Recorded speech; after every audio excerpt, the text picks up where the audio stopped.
Hello and welcome back to Warhammer. I'm your host, Mark, and tonight we will be journeying the Segmentum Solar together with my good friend, Christoph. Yo. Hey. I feel like I haven't done this in a while. I'm a little rusty. Forgot how to podcast. Yeah. We were going hard for a while, and then we were kind of like, why whip my own back? No, we just... we have kids and stuff. It's been fun, but good to have you back. We're going to have a fun episode. We're going to learn a little bit more about the galaxy. Joining us today, we got Jordan's whiskey, and hopefully he'll be sober enough to remain with us as well, Jordan.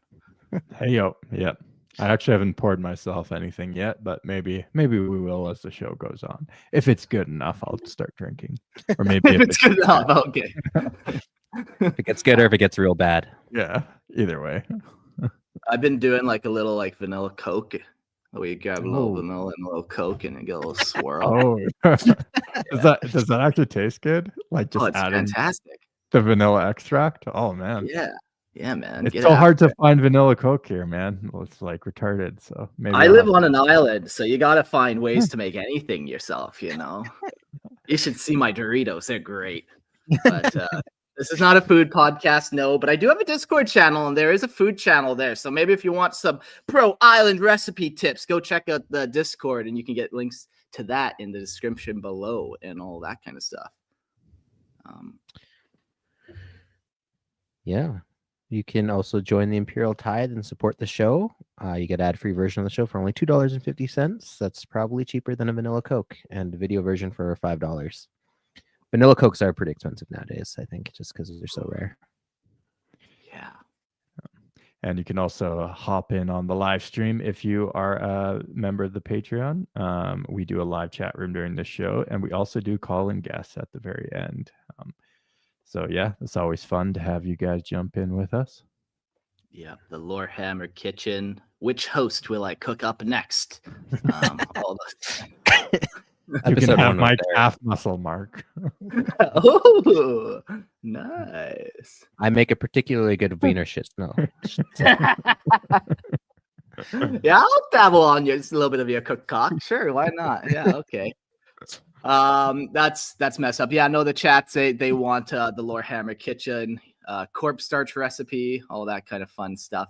But yeah, this episode's going to be interesting. I learned quite a bit when compiling these notes. This is the second part of the series we're doing. I think it's going to be like 5 or 6 parts. But when compiling the notes, I'm like, okay, how do we share the galaxy with all you guys? Like, I know you want to hear about the Halo stars. I hear about it all the time. But like, how do we get to that point? I don't want to just get there. So let's compile it. So we start with the segmentums. Now we're doing we did the segmentum majoris. Now we're doing the segmentums individually. And then even that, I started writing notes. I'm like, what the fuck? There's a lot of stuff in this segmentum. Almost like there's a whole fucking galaxy of stuff here. So I was having this real issue of like, what do I put in this episode? Like, how do I know there's a little bit of information about the segmentum, but not enough for an episode. So I kind of came up with the thought was the best way to share about the segmentum was maybe like their capital system. These don't actually exist in 40K. I've never heard that term called before. But for example, the Segmentum Solar, the capital system would be the Sol system where Terra is. Makes sense to me. When we look over to the galactic east, over to the, what is it? That one way. Forget what Obscurus? I don't remember. No. Yeah, I forget off the top of my head. Pacificus, there's Solar, Pacificus, Ultima. Obscurus, Ultima. But when you go that way, I would look at the Ultramarine Empire and probably focus in on that as the capital. Then we go up north. Maybe we'll look at Dante and like, why did he get named Lord Regent up there? So basically each segmentum is going to get an episode and then also kind of focus in on something very unique to that. Like this is the core of this kind of area. So in this episode, we are doing the Segmentum Solar first, and then we will be talking about the Segmentum Fortress, which is pretty cool. It's on Mars, called the Ring of Iron. Awesome title. Then we'll talk about the Battle Fleet, and then we're going to get into the capital sector, which is the Solar Sector and the Sol System. And we're going to, which I'm very excited about, talk about all the planets which exist in our time, as we learned on the last episode, we're not actually in the same timeline as 40K. We're in some type of parallel reality close to it. But the Milky Way galaxy looks slightly different than the one we live in. But all the planets in our system are there. So we'll get to learn about Christian's Uranus and Fun. Oh no, I'm not. We're not going there. Yeah. A little more maturity, a little more class for this episode, Mark. Please. We're Yeah. talking about the stars here. We'll talk about Titan, homeworld of the Great Knights. Yeah, we'll just talk about all the planets. So that would be kind of cool to go through, get a little more like grade 3 science astrology lessons in planetary order and whatnot.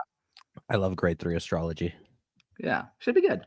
And then I did find some cool Astartes legions and Imperial Guard specifically that are in the Sol system, and they're pretty fucking cool. We're not going to go into too much detail, but you hear the names, and I definitely recommend Googling whatever one kind of catches your fancy. So that and a whole lot more.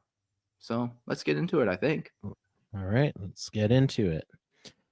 The Segmentum Solar, Segmenta Majoris. A segmentum, or segmente, also named the Segmente Majoris, is the Imperium's greatest division of void and dominion.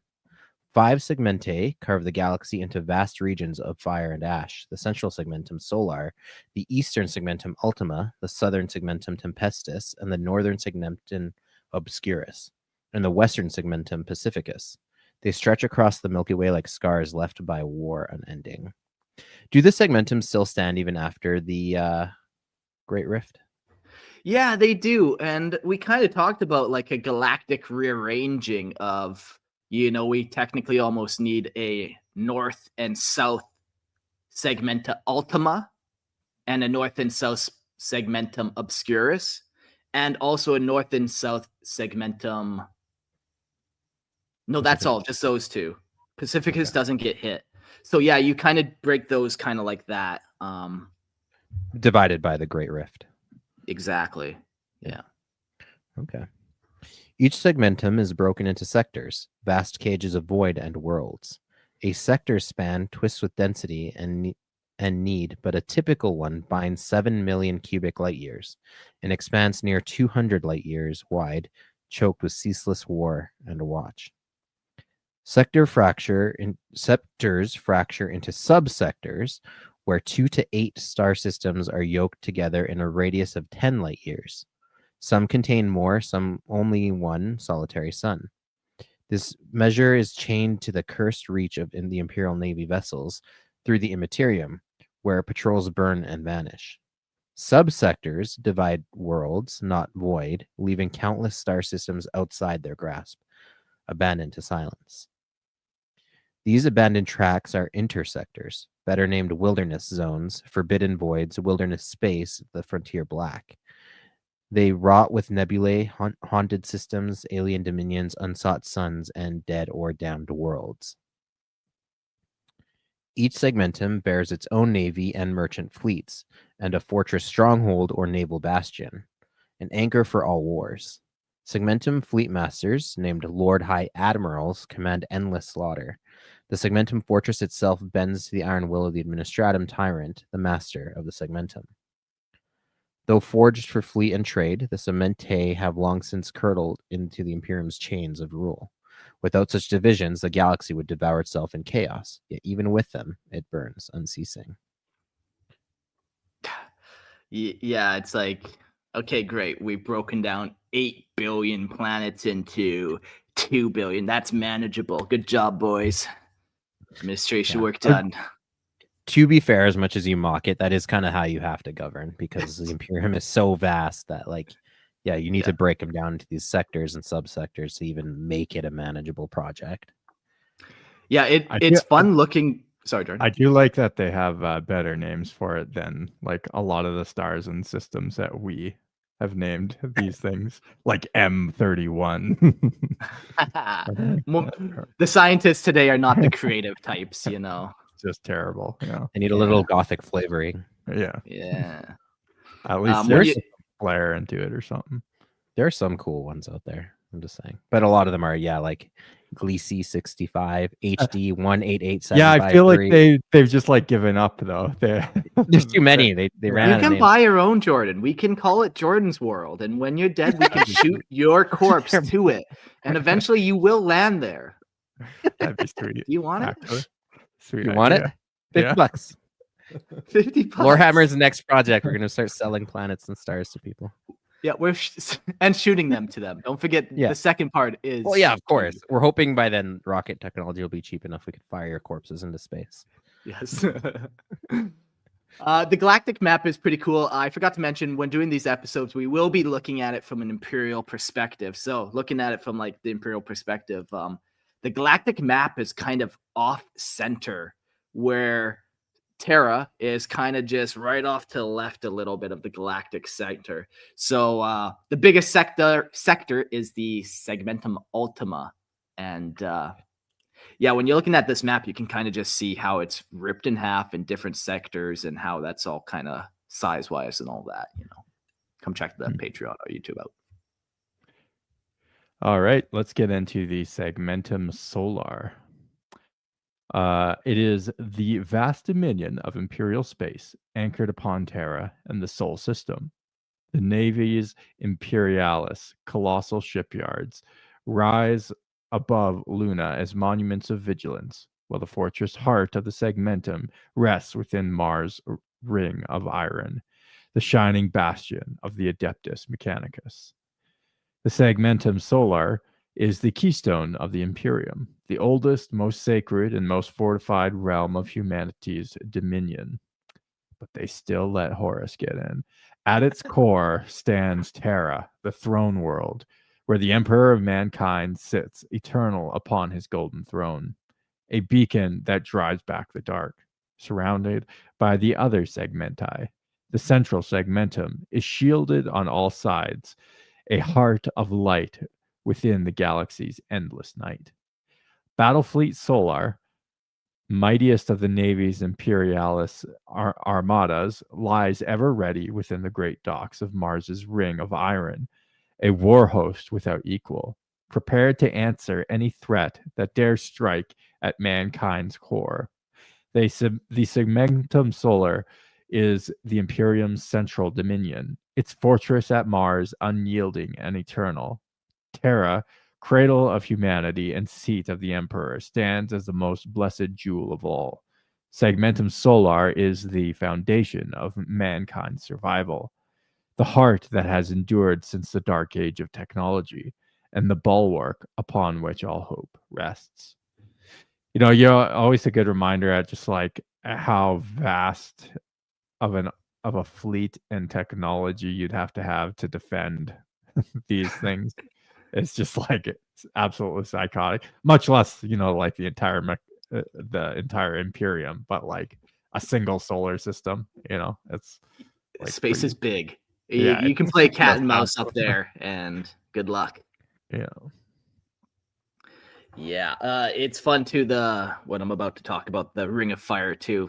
There's ships and everything in space, and 40K is just so massive. Like some of the ships are kilometers long. What I'm talking about is like it circles the planet, so it's a metal ring that circles an entire planet. Like some of this stuff is just so wild big.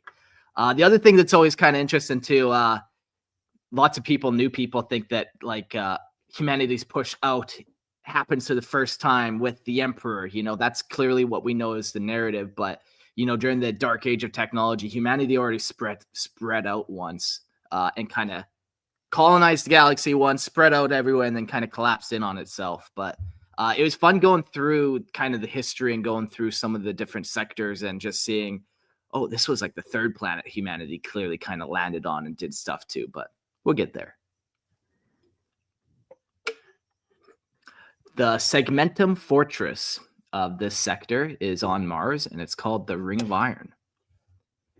The Ring of Iron is a vast and eternal complex of orbital shipyards, refineries, and forges that girdle the equator of Mars, the sacred forge of the Adeptus Mechanicus in the Sol system. It is here that the exploratory and crusading fleets of the Emperor's Great Crusade were birthed in the late 30th and early 31st millennia. Armadas forged to carry mankind's light into the abyss. During the Horus Heresy, amidst the schism of Mars, the traitorous Dark Mechanicus struck against the Iron Ring, or the Ring of Iron, shattering whole spans of its holy forges. From the source of Mars, the destruction burned across the heavens, a grievous wound in the Emperor's dominion. After the heresy was broken and the Imperial truth restored upon Mars, the Ring of Iron was raised anew, its engines rekindled to labor unceasingly birthing the vessels of the newborn Imperial Navy, the lifeblood merchant fleets. By the late 40th millennium, starships and immense void-borne structures are still forged within the ring's boundaries, in the ring's boundless ship factories, while many of Battlefleet Solar's mightiest warships rest within its colossal docks. The Ring of Iron endures as the greatest monument of human hands in the galaxy, a crown of steel guarding the throne of Terra. Yeah, what a fucking place that is, just pumping out ships. And, for 10,000 years, it's been relatively safe, and that's all it's had to worry about. They had a little hiccup with the Horus Heresy there, but after that, they just started building ship after ship. Yeah, it's crazy. Even so, you'd think eventually they would have mined out Mars, and like the amount of resources they'd have to bring in to just keep manufacturing for that long. Like that's why. Do they exclusively use metals from Mars, or no? That's what I'm thinking. Like at some point, they would have probably mined out everything that Mars had to offer, and are like importing. I'm sure, as part of the Imperial tithe, like just tons of resources just to keep manufacturing going. Yeah. Like lots of Forge worlds do have like their food, their agri worlds, nearby, but it just seems like all of the Sol system specifically is so human and industrial dense, and not so much at all any of that actual mining and gathering side. It's more of the production than the gathering. So yeah, they definitely ship in like infinite amounts of resources for the whole system. Yeah, not just not just Mars, but like Terra and everywhere else. Yeah, that's like, and we're talking food. We're talking. There's no water on Terra, so we're talking all these resources are somehow fucking gathered and shipped around. Yeah. It's how to do Imperial management, man. Yep. Your water logistics. Your funeral pyre world, your shit world. Everyone gets that. Highly specialized sewage world.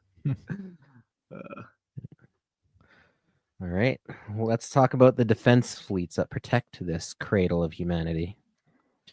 Battlefleet Solar is a vast and unyielding armada of the Imperial Navy sworn to defend Terra and the sacred Segmentum Solar. The Navy's colossal shipyards loom above Luna, while its fortress command lies within the Ring of Iron encircling Mars, the red planet's eternal crown of fire and steel. Within these orbital forges, starships and mighty constructs are birthed without end, and the warships of Battlefleet Solar rest within their immense stocks. Vessels from across the Imperium converge here, for these are the largest monuments ever wrought by human hands. From the crucible of the Horus Heresy was the modern Imperial Navy reborn, and Battlefleet Solar forged into the shield of the throne. The Imperium is divided into 5 great fleet zones, the Segmentae Majoris. Every vessel serves under one of these banners, bound to the will of the Lord High Admiral, master of all warships within that segmentum. There are 5 in total, equals in rank, but the helm of the Segmentum Solar is the most ancient, most honored, and most terrible burden. It is from this post that admirals have risen to the Senatorum Imperialis, ruling as High Lords of Terra. That's an incredible amount of firepower under one person's command. Like these Lord High Admirals are like, we just talked about how big a segmentum is. And yeah, each highest rank is governed by a Lord High Admiral with a fleet big enough to defend that big of a space region. Yeah, like it seems like a way more powerful rank than like the Imperial Guard highest rank at this position. And even when they break it down, like like after heresy, like they're like, okay, we can't have people with that much power. You still ultimately have to have somebody at the top of that pyramid, I guess. Yeah. Yeah, I mean, yeah, the whole breakdown of the Imperial military was to limit the amount of damage one rogue could do, but a rogue high admiral could still do quite a bit of damage. That being said, and that's why we have assassins, I guess. It's all Yeah. coming together. The you go. Assassinorum was founded. Yeah. That being said, though, if you run an Imperial fleet that size, like, it's going to be harder for you to hold planets and hold ground. Like, sure, you could park a vessel on top of it, but then what? Your only options are really just to nuke it and move on, or babysit it forever. Yeah, because like you can't even really, depending on the planet, but most planets you probably wouldn't even be able to starve out necessarily. Most planets are Yeah. relatively self-sufficient in 40K. Really depends on the planet, but yeah. You know, there's a lot of just shithole worlds out there that just like, yeah, Terra being one of them. yeah, need some help, but there's some nice ones.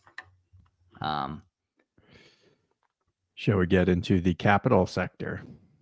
Yeah, and before we do, just one more little disclaimer on this capital sector. That's not an official term. That's just what I'm kind of focusing on, and it makes sense. But carry on. The official title is Sector Solar, also named the Sol Sector, pronounced Sol, is the holiest division of imperial space within the Segmentum Solar.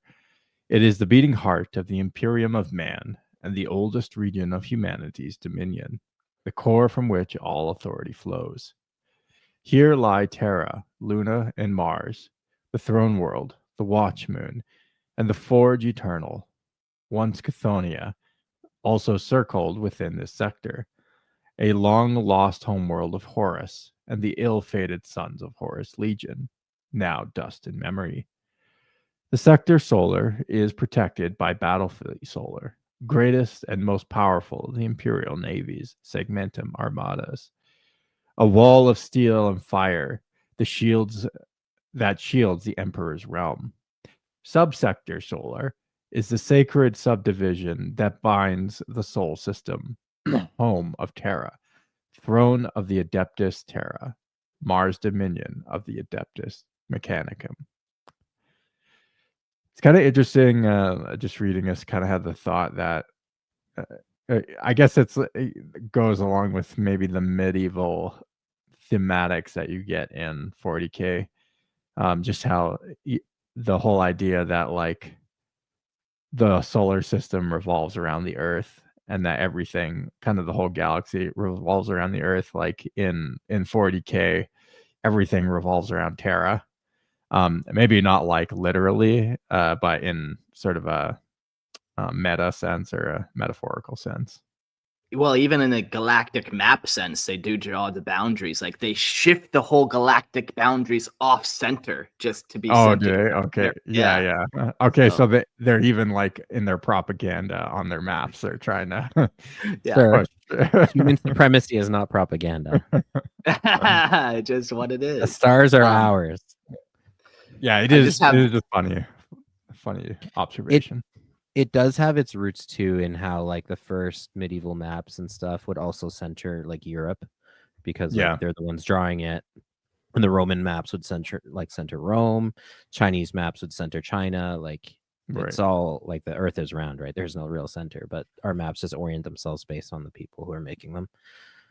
So same idea. Yeah, cool.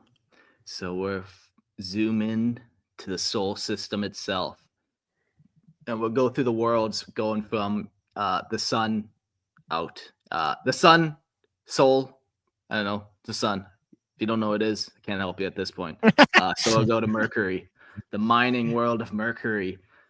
It's a small, dead, and mining world that orbits very close to Sol. Despite its unforgiving conditions, shoal facilities operate in Mercury's orbit. In ancient days, there was a city known as Cytherion on Mercury, which produced the advanced defensive Cytherion pattern Aegis shield devices used by the elite Deathwing Astartes of the ancient Dark Angels legions during the Great Crusade and Horus Heresy.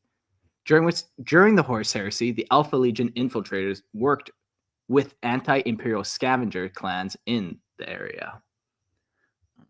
Yeah, so not much. It's pretty hard to be in that close to the sun, but they're still mining that planet for resources, shipping it off to Mars. I could imagine 2 planets that are like closer to the sun are going to have just like naturally more metals in them, and with all that heat, it's like it's pushing all those atoms together to create the metals, so to speak. So yeah, maybe it like continually produces more metals faster. I don't know. I do like that thought. Yeah, like galactic density, like that kind of holds true even on a galactic level, closer to the center, more planets. I'm also thinking just about asteroid belts, man, even just real quick, and how much resources and metals and all that kind of stuff are in those. So, maybe the metal and that kind of raw resources isn't that hard to get in the system. It's definitely more like the food. Yeah, for sure. But that's why we eat people. And it's harder to find like agro worlds, right? So there's going to be a far fewer of them than just like rocks that you can pull the raw materials out of. Yeah. Just looking it up here, Mercury is mainly made up of iron with a large metallic core containing iron, nickel, and possibly other elements such as silicon and sulfur. So nice. Yeah. Mine it, take it home.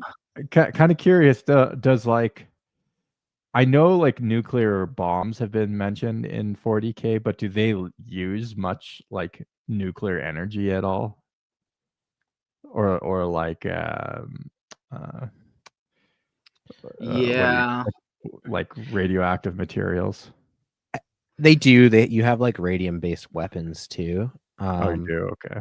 But I think for story purposes, I think promethium, which is a general catch-all term for fuel types, is kind of what and plasma reactors, I think, are like the 2 main power sources. Yeah. Like nuclear almost seems like an outdated technology, oddly enough to say. Now there are examples of like the death corps of Kriegs who nuked their planet because of one heretic, and you got to do what you got to do for the love of the game. So nuclear weapons definitely exist, but like Christian said, it's like plasma. There's more high-tech stuff out there. Plasma, promethium. Yeah. I guess that isn't to say that nuclear tech doesn't also exist alongside these ones, but yeah, I think the ones I've mainly encountered are plasma based or promethium based. Yeah, like void ships aren't nuclear, Yeah. They're plasma. Which there might be a nuclear element to plasma technology, but we don't know. No.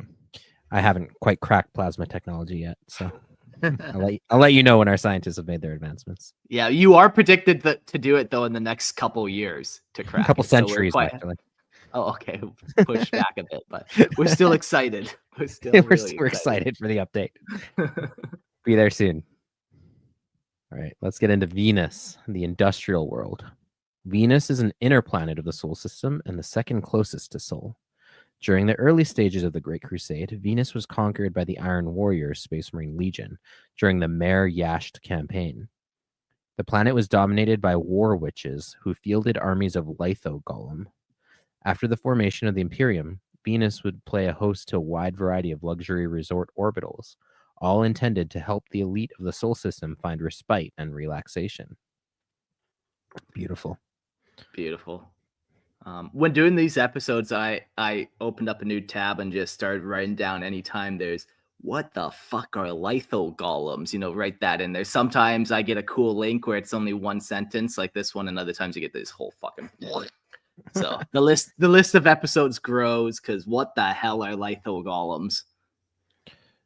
Do they have a entry of any? I'm gonna guess that just based on their name, they're probably like lithium-based golems. If people know anything about Jewish mythology, golems are like created out of clay or stone and then brought to life as guardians. So they're made out of like a lithium-based. I'm guessing just based on the name. Okay. But, yeah, I don't know. There wasn't much information on it, so sometimes, like I said, you click that link and you get A new book, or you get nothing at all. Yeah, exactly.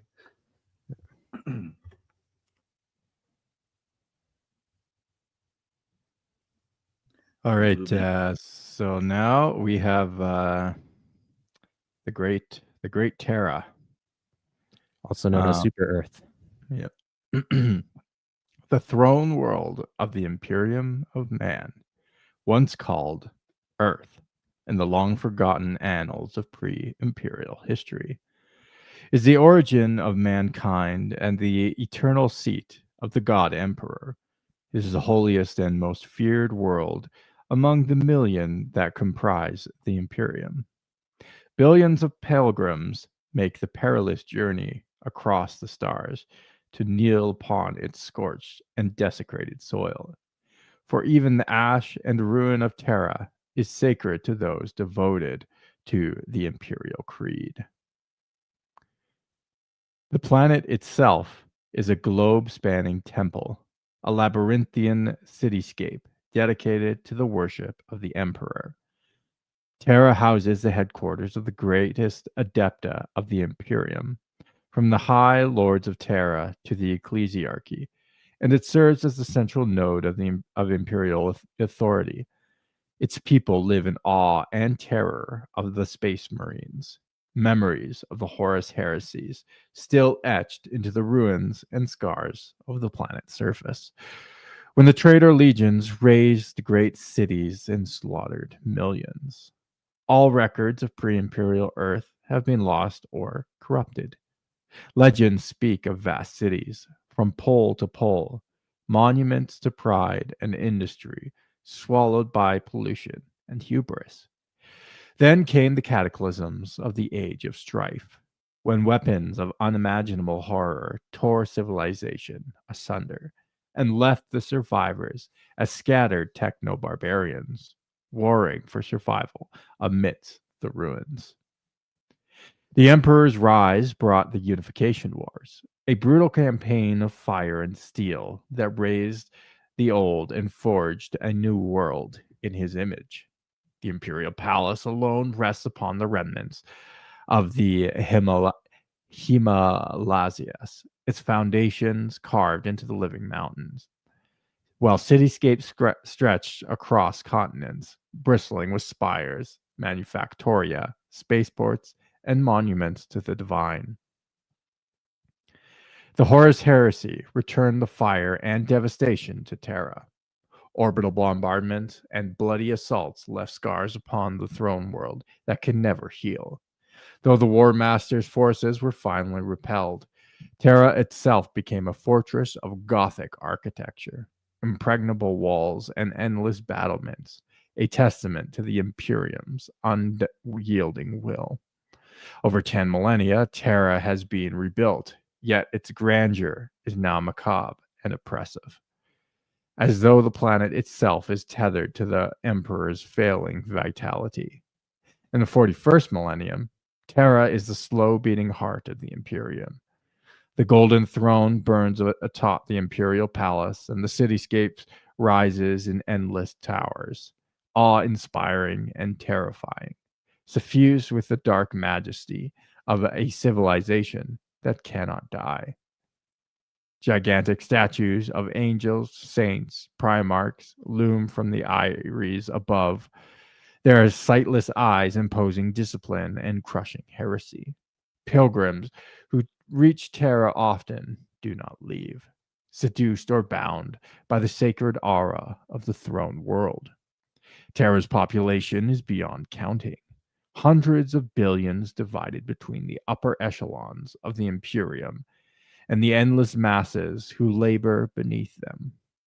The ruling class consists of imperial officials, ecclesiarchs, the navis nobilite, military officers, scribes, and bureaucrats, the instruments of the emperor's will.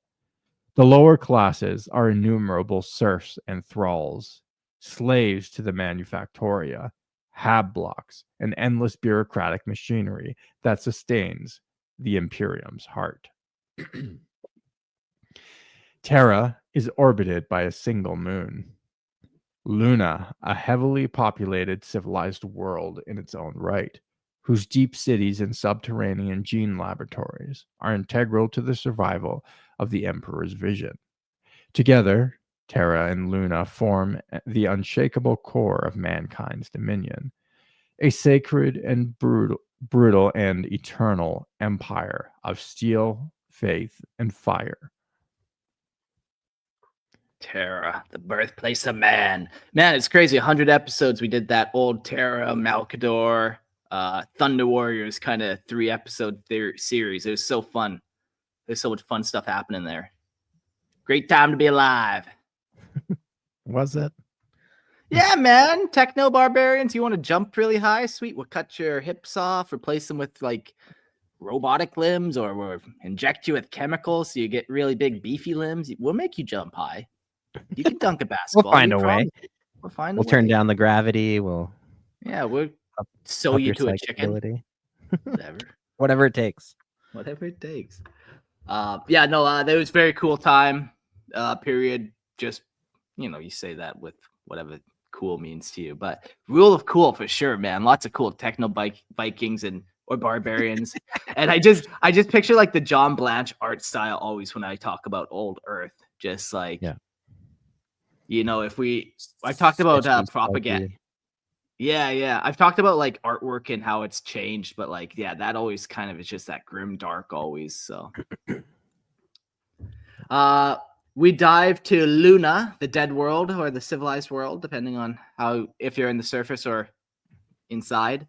So Luna, Terra's only natural satellite, is a densely settled civilized world of the Imperium. Its massive population lives in the great cities built deep below the lunar regolith. Luna is most famous for the gene laboratories where the Emperor of Mankind made the genetic breakthroughs that would ultimately culminate in the creation of the large number of Astartes who comprised the Legion. Who comprised the Space Marine legions of the late 30th millennium. Luna also boasted a large collection of orbital dockyards for starship construction and maintenance, although these were destroyed during the Horus Heresy. Cool. Luna's kind of neat too. I like too when they kind of tap into some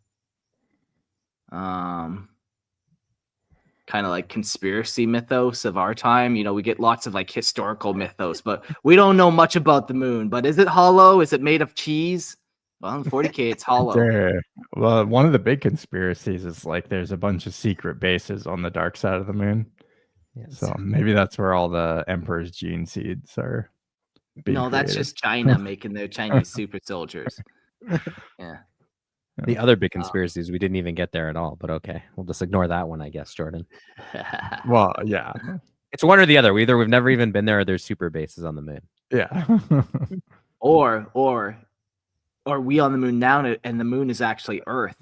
Hard to say. We don't know. I haven't heard that one before. That's a Warhammer original. Not the best one I've come up with, but... Buzz in the comments mentions that the moon is a hologram. I think, the flat earthers, that's their claim, is that the moon is actually just a hologram. And like all the planets as well.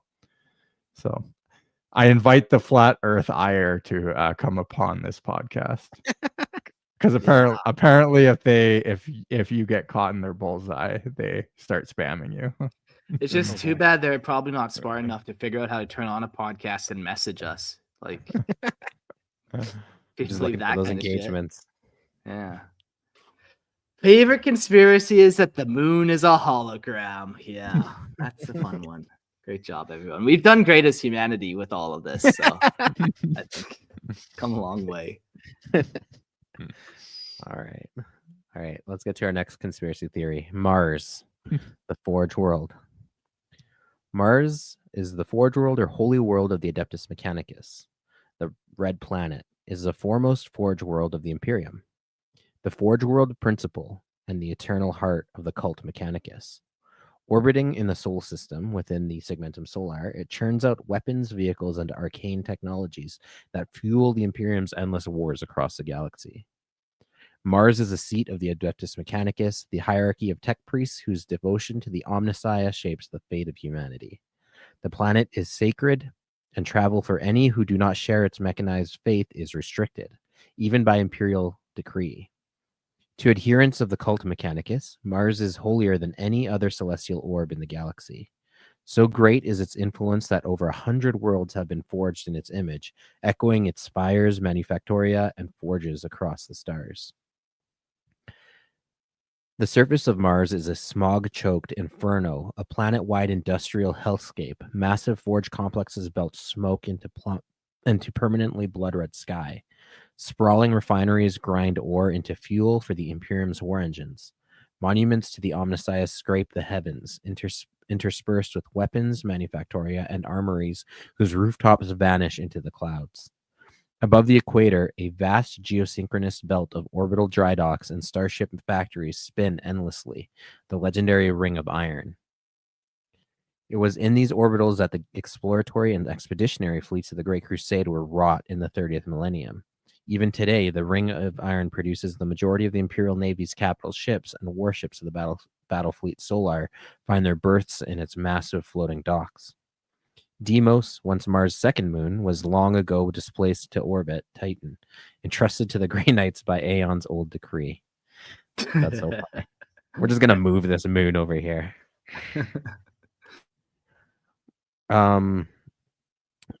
Yeah, Mars is like more sacred than Terra to the cult Mechanicus. Yeah, it is its own kind of like, I don't want to say independent, but its own kind of like co-equal partner with the Imperium. Yeah. They're not married. They're just partners. They want to be called partners, so allow the fucking Imperium and cult Mechanicus. They're life partners, okay? Life partners, yeah. How would the Ring of Iron work, like just momentum wise? That thing's strapped to the planet, so it's spinning at a certain race. How do you dock to that? Like, oh, that's some fun stuff with the Ring of Iron. Yeah. I'll pull Fun up a fact, picture of it. that was my name in prison. I earned it in the showers. Oh my god. I love that joke.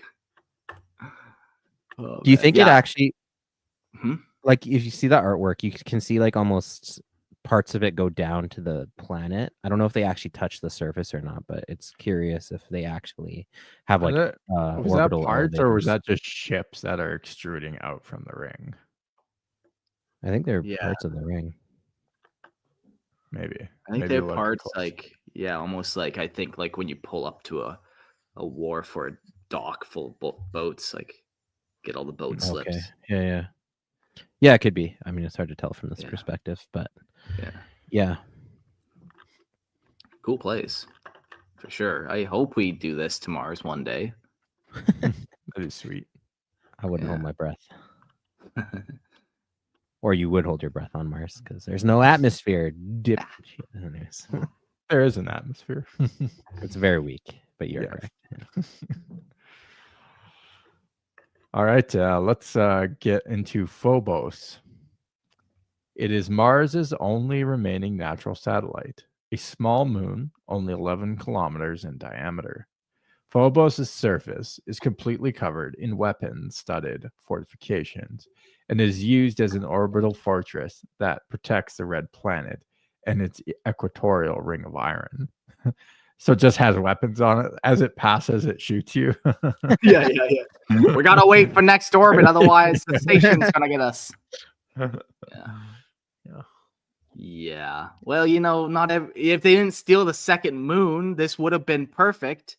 But fucking Demios was stolen. Otherwise, they would have had two of these floating fortresses, and it would have been fine. But no, it's whatever. So one moon was stolen for sure. We'll get to it later in a bit. We kind of mentioned it briefly, but we'll talk more about it later. Ceres is a small dwarf planet located within the Solar System inner asteroid belt. During the Horus Heresy era, Ceres was home to a Vox relay and communication stations that helped with communications between inner and outer reaches of the system.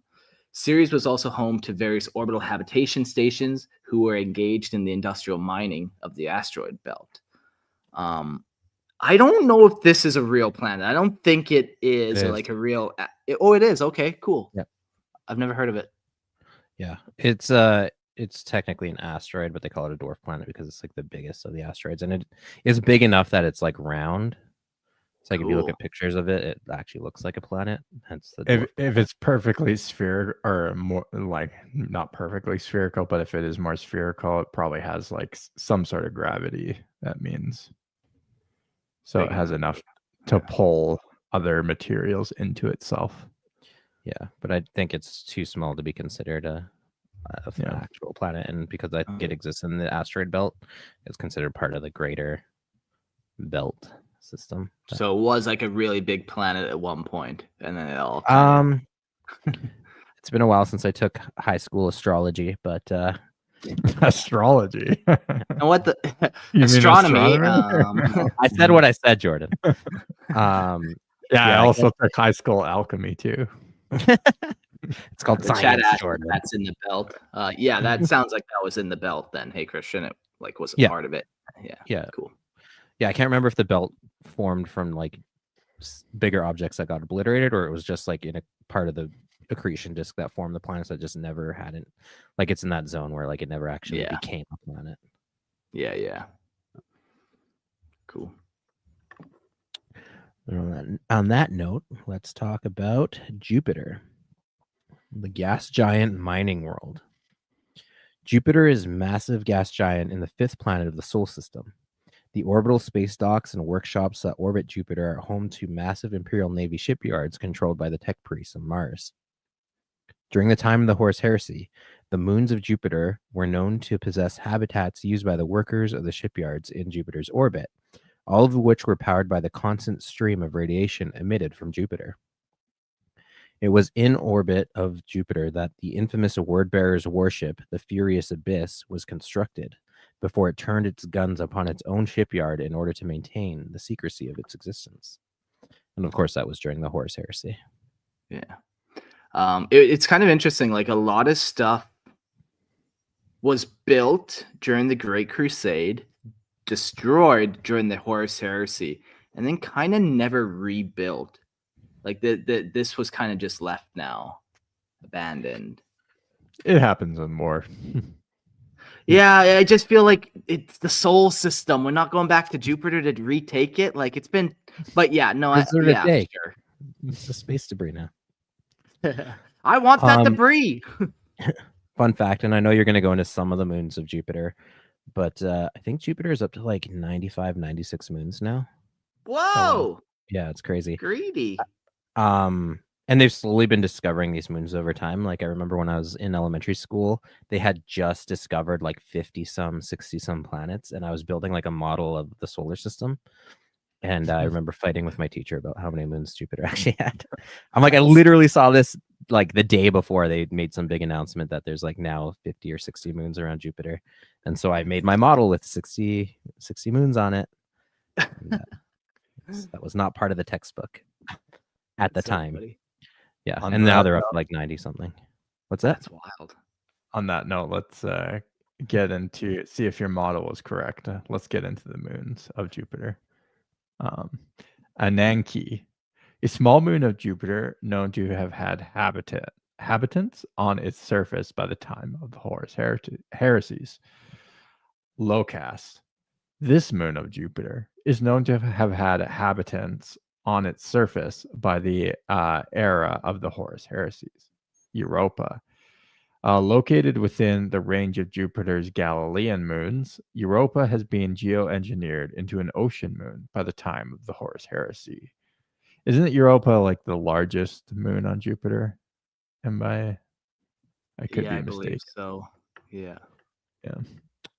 Lo, the seething orange mass of the moon of Lo is home to an uninhabitable volcanic wasteland.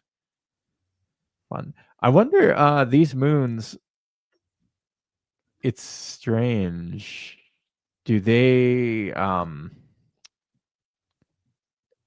what do you call it? Do they rotate? Like, I mean, do they spin on an axis like the Earth does? Because like the moon doesn't, right? Our moon doesn't. Luna. Yeah, it's tidally locked. Yeah. I think I don't know if they're all different. I know some of the moons are retrograde, so some moons spin one direction, other moons spin the other. Okay. Direction, which is why it took them so long to find them all. Yeah, interesting. But I don't know individually. You mean like, they orbit? They orbit.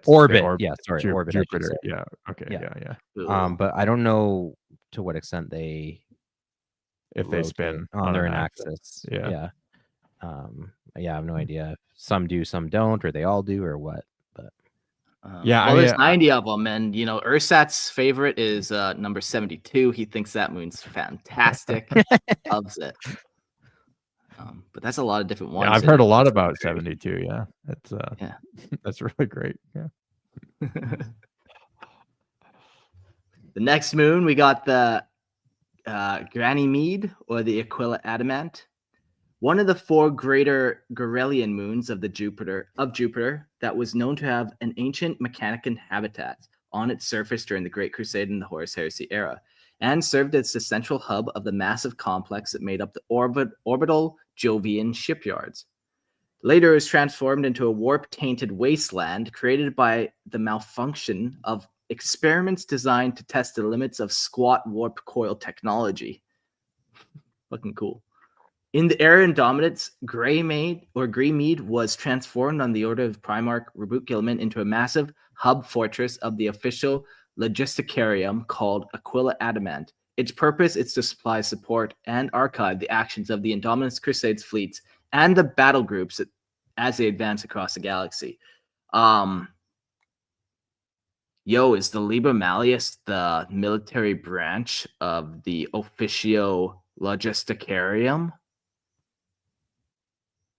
I've never heard of this before I wrote these notes. But then it kind of like the whole thought with those guys was like Gilman's like, I need somebody to write some of this shit down. We're kind of getting, we need somebody who can compile information and get a hold of it and write it down here. But that's kind of like these guys are up to.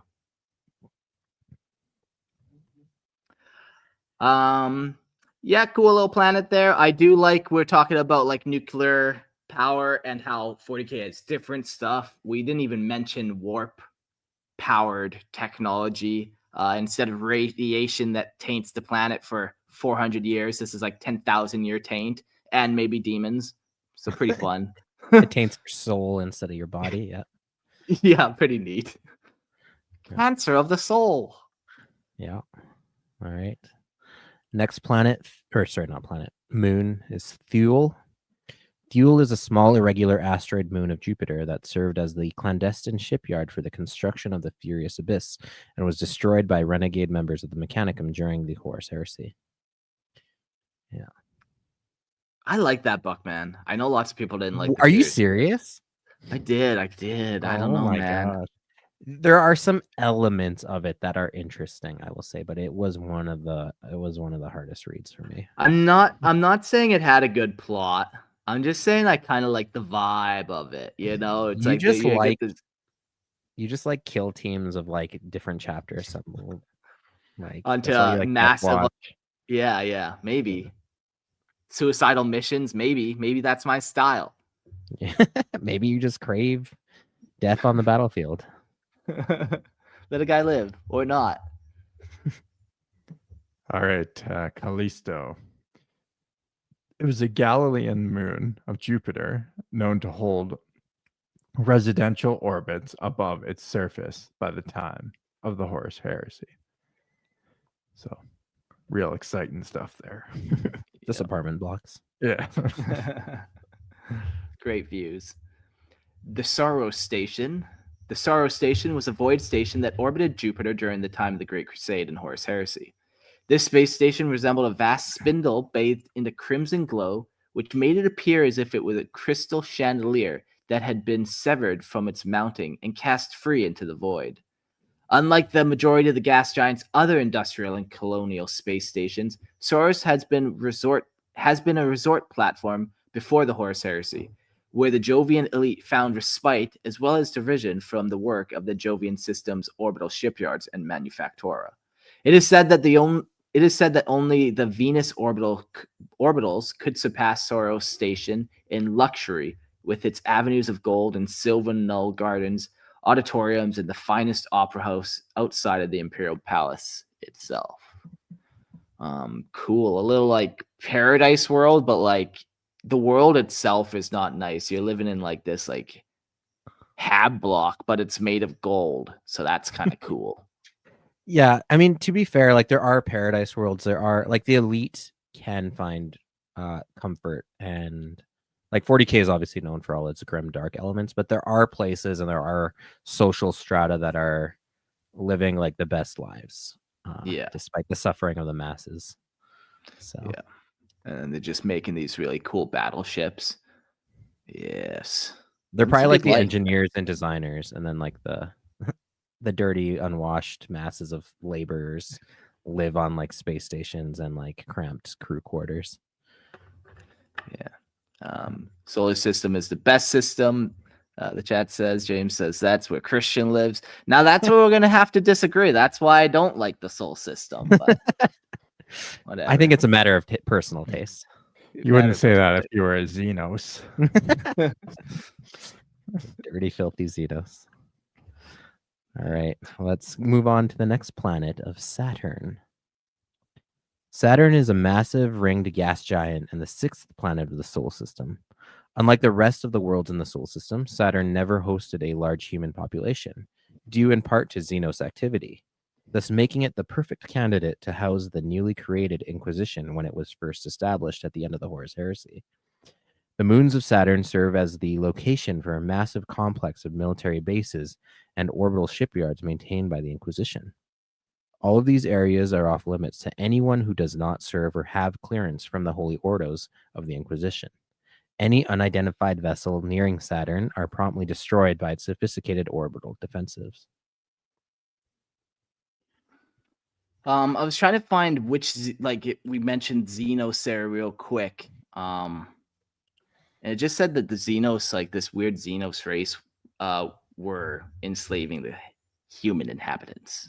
And I couldn't find like who that was. So lost the time. Sometimes you kill people so good it doesn't matter who they were. They are erased from history. Yeah. Fuck yeah. Go Imperium. James in the chat says Christian is a Xenos from Mexico as far as I'm concerned. Actually, we prefer the term alien, but okay. Yeah. Yeah, we do. Nice. I'm a reverse one of them. Or illegal alien. I always wonder what people think of my immigration status, Hey, he's reversing. Somebody get him. Throw him back in Canada. But, yeah, you're a filthy gringo, Mark. Go back to where you came from. Yeah. All right, let's get into Titan, the Inquisition Fortress World and or Space Marine Chapter Homeworld. Titan is the largest moon of the gas giant Saturn and the largest moon in the Sol system. It is wholly controlled by the Grey Knights chapter of physically active Space Marines, who serve as the chamber militant of the Inquisition's Ordo Malleus. The fortress monastery of the Grey Knights is based on Titan and is carved entirely out of basalt. Fucking cool. Yeah. We've talked about the Grey Knights before. It was like way back in like episode like 40 or something, but yeah, that's a cool place. And as a gift to the Grey Knights, they're like, here, have one of Mars's moons, Demios. So this was previously the second moon of Mars and served as a small forge world within the small gridded manufactura that produced weapons and armor. When Malkador the Sigillite created the Grey Knights during the Horus Heresy, the moon was displaced from real space into the warp alongside Titan itself. Several standard centuries after the Battle of Terra, it reappeared. Its orbit relocated to the circle Titan by the way of unknown arcane technologies. It is now the primary source of war gear and vehicles used by the Grey Knights. That's fucking tight. They got their own like manufactorum that like a moon that orbits a moon that orbits a moon. It's moons all the way down. Moons all the way down. Yeah. Yeah, that's cool. Not many chapters have that close of a tie to like supplies, but yeah, they deserve it. Grey Knights are always extra special. Yeah. So special that they get to kill the Emperor himself if he tries to get it. Shit. We're not going down that road. Sorry, I brought it up. Okay. Yeah. Next moon is Mimas, Inquisition Prison World. It is the closest major moon to Saturn, marred by an immense impact scar that covers a quarter of the surface. This crater houses the Inquisitorial Prison Complex, which contains the worst criminals hunted by the Inquisition, who are kept in isolated cells with psychic wards woven into the walls and guarded by gun servitors and an Inquisitorial stormtrooper regiment. You know what though? Like we've been having a problem. Like let's just ship immigrants there. That sounds like a good place for them. Illegals. You can. Wow, you got a whole prison planet up there. Infinite space. Wide open void. All right. So good thing I don't have a real job. Otherwise, I wouldn't probably. These guys aren't associated with my nonsense, unfortunately. My parents pay them to hang out with me, and that's why they're here. Next planet. All right. Enceladus. Enceladus houses a you have to feed the prison planet, Jordan. It houses a citadel of the Inquisition and is a vast palace from which Lord Inquisitors of the Ordo Malleus hold court, and also the world where many of these lords maintain their personal estates. The primary citadel used by the Inquisition is known as the Enceladus Fortress. In the libraries of that fortress, there are countless volumes of forbidden lore on that subject of the chaos and demons. The Enceladus Fortress also incorporates the Admiralty Spire, where the Empire of Saturn's ancient rulers signed their treaty with the Emperor during the Great Crusade to join the Imperium of Man. Nice. Fun little forbidden lore bookshelves. I like that this is all kind of like close enough to the Grey Knight homeworld, you know? Yeah, lots of cross, kind of like the Inquisition's kind of right there. They got this super cool library. What else do they got? The next moon is Tethys, and it is a site of a hidden archive of the Librarium Demonicum. Ooh, so an even better, bigger library. Access with which is restricted to Lord Inquisitors. Tethys is the home to a number of demons trapped beneath its surface. One of the set of trials for all aspiring paladins of the Grey Knights is to survive on the surface without their power armor. Interesting. I was going to mention too, going back to the prison moon, Mimas. It makes sense that like that's probably like the worst of the worst criminals. Not criminals, but like most powerful psychic and other like it's the Inquisition's like biggest prison complex. Like it's got to be some of the like hardest criminals. Again, when I use criminals, I use the term loosely. Yeah, and it's weird, like because in 40K, like you can kill anyone for even just stealing a loaf of bread, and no one's gonna question you for it. So like, who are you imprisoning and why? Like they're like these crazy, like you said, powerful people that you can't kill without like huge repercussions. Maybe you kill them, you know you're gonna open a warp portal somewhere, just whatever. Yeah, or they're kept alive to interrogate, or like any number of reasons. Sure. The Inquisition only knows, but yeah, whoever they are that are stored there, the Inquisition deem them not suitable for execution for whatever reason, and are taking the craziest precautions to make sure whatever's there doesn't get out. So nice. Yeah.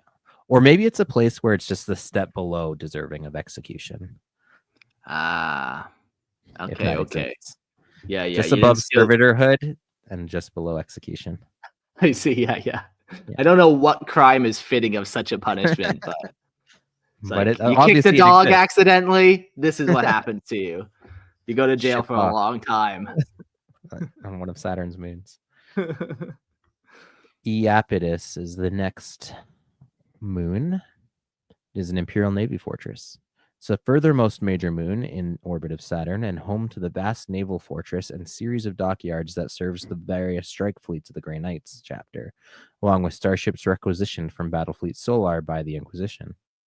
As it is under inquisitorial command, Iapetus serves as the only reliable means of getting into and out of the rings of Saturn. Iapetus was a stronghold of the Ringers, the culture that occupied parts of the Saturnian system before the coming of the Emperor and the Imperium during the Great Crusade. Cool. Yeah. Do we know anything about the Ringers? No. I could look. I don't recall anything off the top of my head. Yeah. No, just All right, shall we get into everyone's favorite planet? Everyone get your jokes out. Uranus. Uranus. You're welcome on Uranus anytime. Come view the core. All right. Uranus is a massive gas giant. Uranus is always open.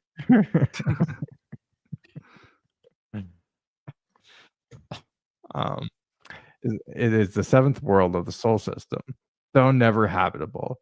It is home to orbiting human colonies, most notably the Azurites, a peaceful community of artisans who made their living through scavenging. The Azurite population was largely wiped out during the Great Crusade, during the so-called Unheard War, when their population became infected by a war-spawned disease known as the Screaming, which began to mutate them into demons.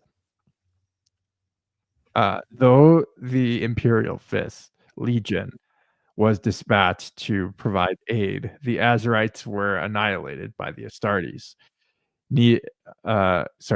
Annihilated by the Astartes need to prevent the plague from spreading across the Sol system. The moons of Uranus are now used mostly for mining by the Imperium. By the time of the Horus Heresy, Uranus's moons and close orbitals had been repopulated by new human colonists. And then we have Ariel, which is one of Uranus's moons, and it is home to Imperial mining operations.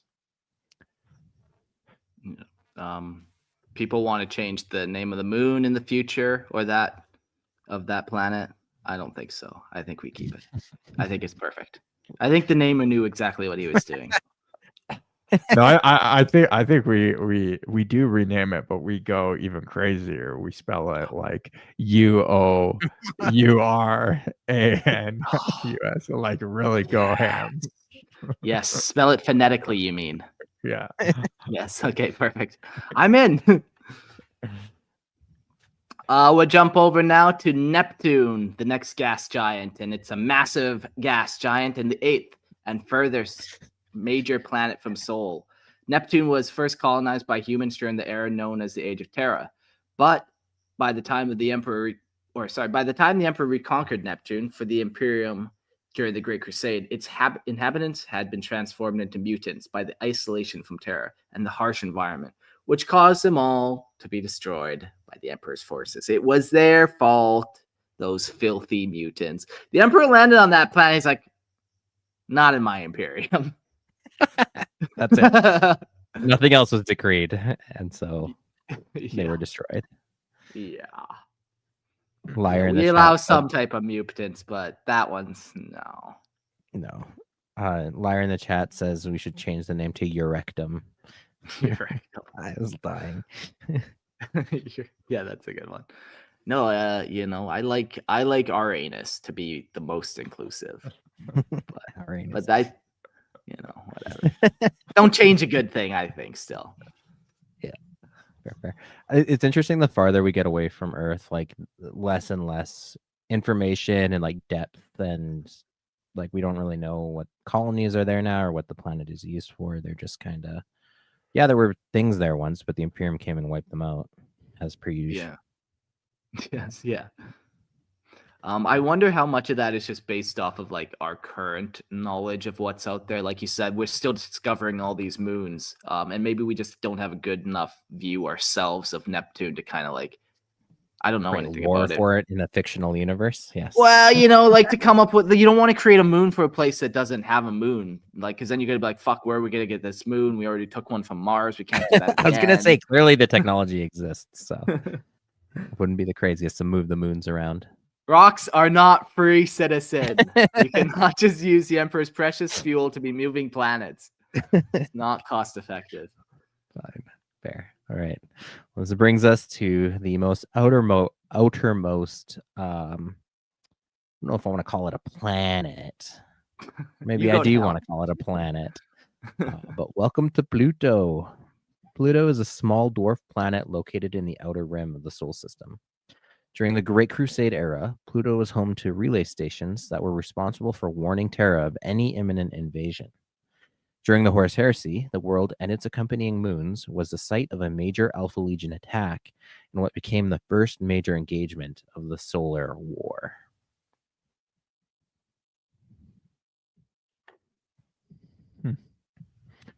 All right. So we'll go on to the moon of Pluto, Charon. It's the largest natural satellite of Pluto. And then Styx is a natural satellite of Pluto. And then Nix is a natural satellite of Pluto. Not a lot of information. Styx and Nix. Kerberos, again, a natural satellite of Pluto, and is used as a heavily armed orbital fortress. And then we have Hydra. It is a natural satellite of Pluto and houses astropathic relay station. I do like that little detail about the astropathic relay station. You kind of put those on the edge of your system to, you know, yeah, totally maximize that relay. Get that best signal. Yeah, get that best signal. Exactly. All right. Then we move to Sedna, and it's a planetoid-sized trans-Neptunian object of xenos origin located in the Sol system's inner Oort cloud. During the early Great Crusade, 8 Space Marine legions fought against an unremembered xenos species on the dark surface of Sedenia, finally leaving the entire Sol system in humans' hands for the first time since the start of the Age of Strife. Interesting, yeah. There's a couple different xenos in our system, and fuck, man, do we have some in our? Do you guys see those mummified 3-finger aliens that everyone's talking about? Yeah, the like the Nazca mummies or whatever. Yeah, man. Fuck, what xenos are in our galaxy right now? Hard to say. Yeah, hard to say. Is it? I want to be the first one to kill them all. That's all I can say. All right, Anakin Skywalker. All right, let's explore some other celestial objects within the Sol system, starting with the asteroid belt. The asteroid belt lies between Mars and Jupiter and separates the inner and outer solar system. Ceres is the largest settlement of the asteroid belt. During the early 31st millennium, the asteroid belt was populated by various mining operations and orbital habitat stations, some of which were controlled by Belter coalitions. And then we'll get into the Kuiper belt. It's another asteroid belt. The Kuiper belt is nearly 20 times larger and 200 times wider and 200 times larger than the inner asteroid belt. The Kuiper belt reaches from the orbit of Neptune and out towards the Sol system's Oort cloud. Several celestial bodies reside within the Kuiper belt, including Pluto and its moons, and the dwarf planet of Haumea and Makemake. Try it with an accent. I don't want to get fired from my job. Actually, I'm my own boss, so here I go. Yes. Make. Yes, that is it. We got the Shrine Comet up next. The Shrine Comet is an artificial construct built by unknown persons during the Dark Age of technology that orbits the Sol system every 1,000 Terran years, tracking an irregular elliptical route around the sun. In millennia past, when its trajectory was stable and more accurately predicted, it possessed a different name. But what it was had been lost in the murky fog of time. During one such appearance, during the unification wars of Terra, were coming to an end, and the Emperor decided to intercept the comet and modify it as a shrine commemorating his victory. Known as the Shrine of Unity, it was a potent symbol of imperial strength and unified purpose.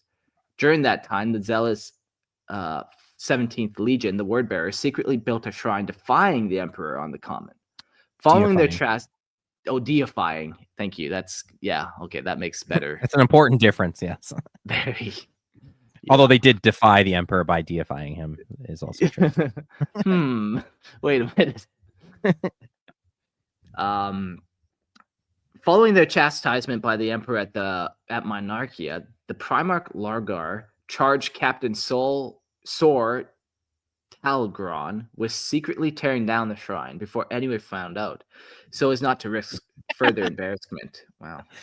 But in reality, this mission was only a cover story to conceal the Wordbearers' true intentions to sabotage the Imperial Palace in preparation for the eventual Chaos invasion. Yeah, okay. Pretty cool. Subtly tearing down a comet shrine because they're embarrassed. Yeah. Is this like Halley's Comet? No, because that comes around more than 1,000 years. I don't think it's that long, but it says it's an artificial construct. So, yeah. Okay, so that one's not like a real. Yeah. No. I was thinking maybe at Planet X at first or whatever, but no, you're right. It's something very different. Yeah. Yeah, and who knows when in the fictional future it would have been built. Yeah. All right, next celestial object is Artifact 9 Kappa Mu. Artifact 9 Kappa Mu is a mysterious relic of the Sol system that orbits the sun between Terra and Venus, a geodesic sphere of black metal nearly 30 kilometers in diameter. The artifact is marked by honeycombed passages and catacombs. The artifact's origin is completely unknown and may even predate the Dark Age of technology. So it's just this mysterious floating object really close to the sun. Could it be of Necron origin? Could it be of Old One technology? Could it be an Eldar object? An anal for Uranus? We don't know. Maybe. Some more other things about it is it's completely invisible to detection by all methods, save physical touch and natural sight. So you have to get to it. And in space, that does become an issue in space to actually find an object. 30 kilometers actually isn't that big in space. So no,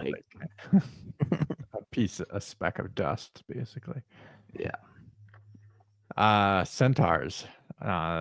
Centaurs are small dwarf planets that usually feature unstable orbits due to previous encounters with larger planetary bodies. Centaurs mostly exist in the outer reaches of the Sol system.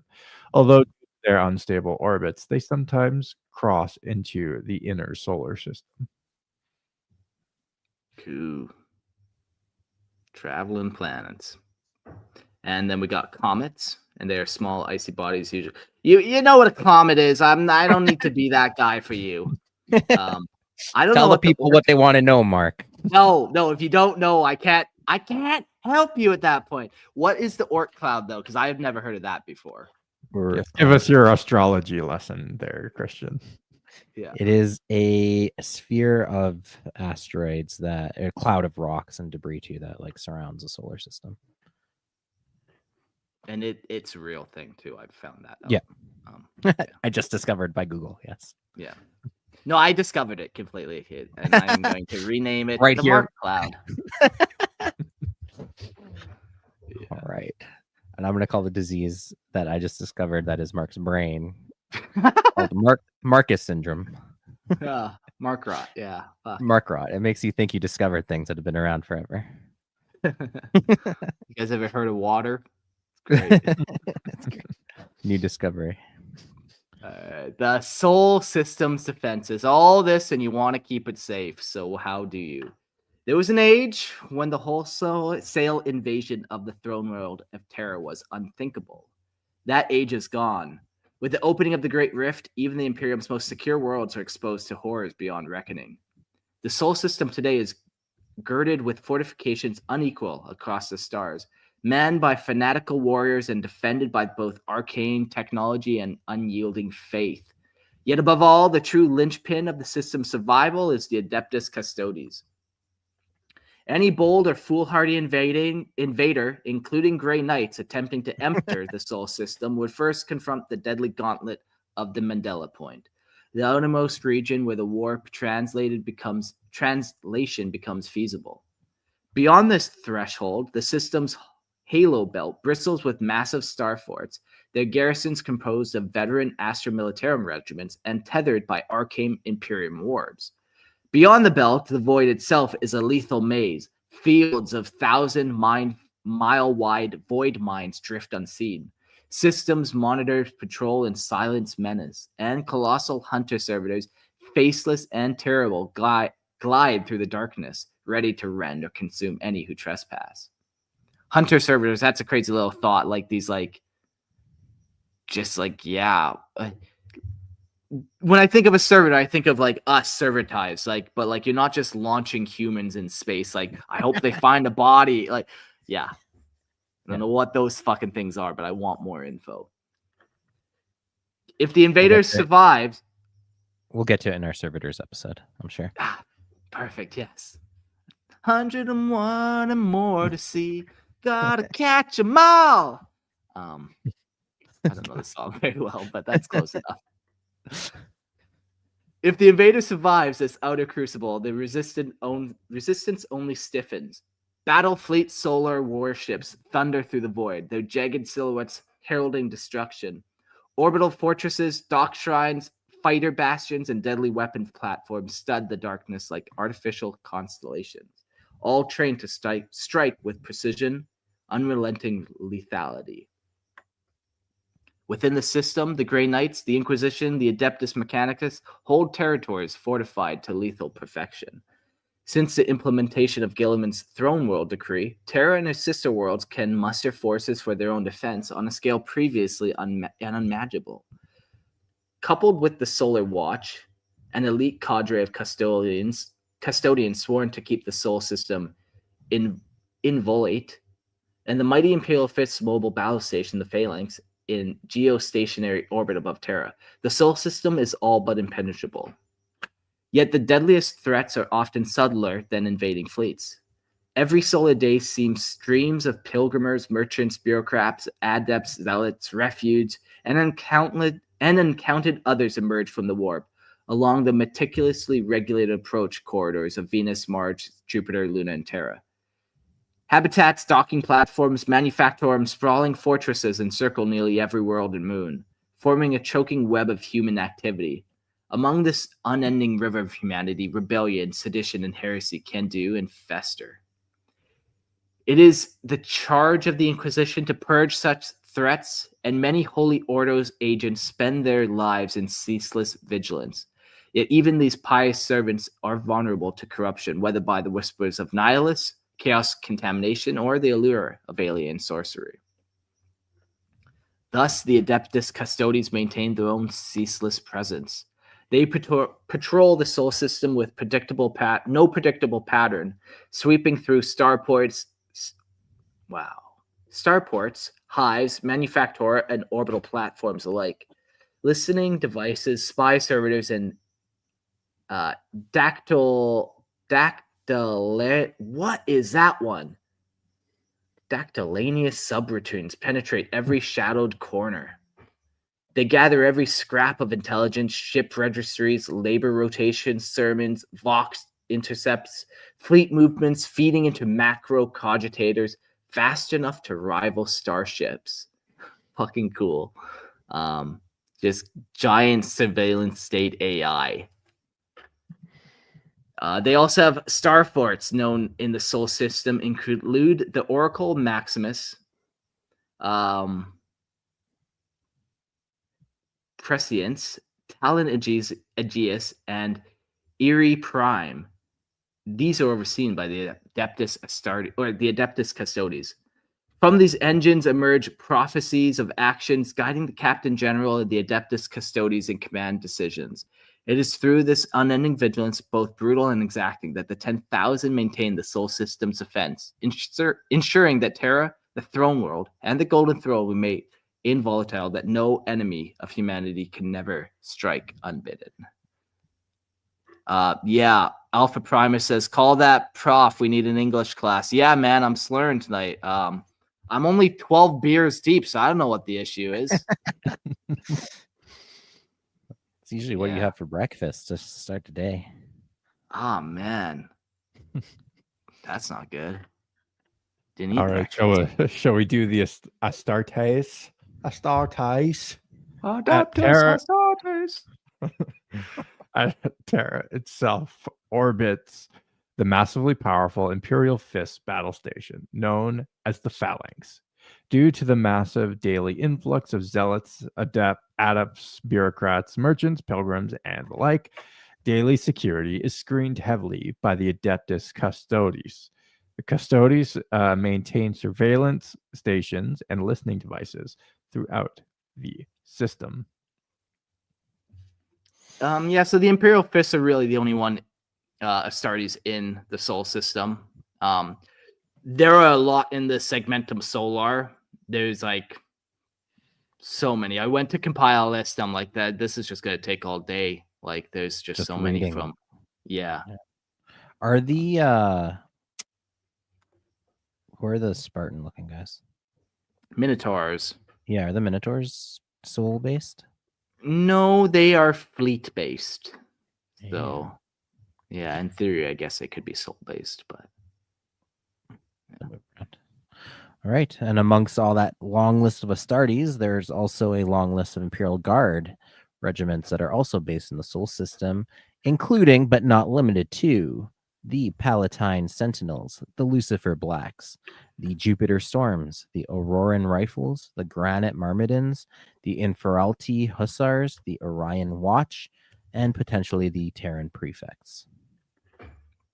yeah, cool. You don't often hear about the regiments coming out of there, but there's a couple cool ones, like the Palatine Sentinels. They're very cool. They got a little bit of lore that you could actually kind of collect them and build an army on tabletop, you know. Yeah, the Lucifer Blacks also are mentioned quite a bit in the Horus Heresy era. Sure. Storied regiment. Yeah.